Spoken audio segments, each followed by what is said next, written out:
তো আজকে তোমাদের জন্য নিয়ে এসেছি নতুন একটা খোকা ইলিশের রেসিপি নিয়ে। তো দেখো মাছগুলোকে ভালো করে ধুয়ে এই যে ভেজে নিচ্ছি। আমি মাছগুলোকে গোটাই রেখেছি আর ভালো করে দেখো এখন উল্টে দিচ্ছি। তো মাছের যে ফুলকো থাকে না, সেটা আমি ফেলে দিয়েছি। খালি ফুলকো, হ্যাঁ ওটা ফেলে দিয়েছি আর গোটাই রেখেছি এইভাবে।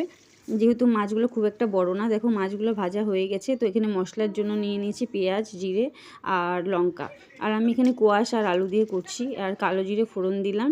খুব নর্মালভাবে করছি, মানে বেশি মশলা না, তাই একদম হালকা পাতলা মতো আমার মতো করে করছি। আর নুন হলুদ দিয়ে দেখো একটু নেড়ে চেড়ে এবারে মশলাটা দিয়ে দিলাম, দিয়ে ভালো করে এটাকে কষাতে হবে। দেখো কষানো হয়ে গেছে, এবার আমি জল দিয়ে দিলাম। খুব বেশি জল দিব না, হালকা করে করছি তো। আর দেখো এখানে কোয়াশ আর আলু এগুলো সেদ্ধ হয়ে গেছে, এবারে মাছগুলো দিয়ে দিব। মাছগুলো দিয়ে এই 7-8 মিনিটের মতো এটা ফুটে গেলে একটু ধনেপাতা দিয়ে নামিয়ে নেব। তো আজকে তোমাদের এই মাছের রেসিপি কেমন লাগলো অবশ্যই জানাবে, চ্যানেলটিকে সাবস্ক্রাইব করবে।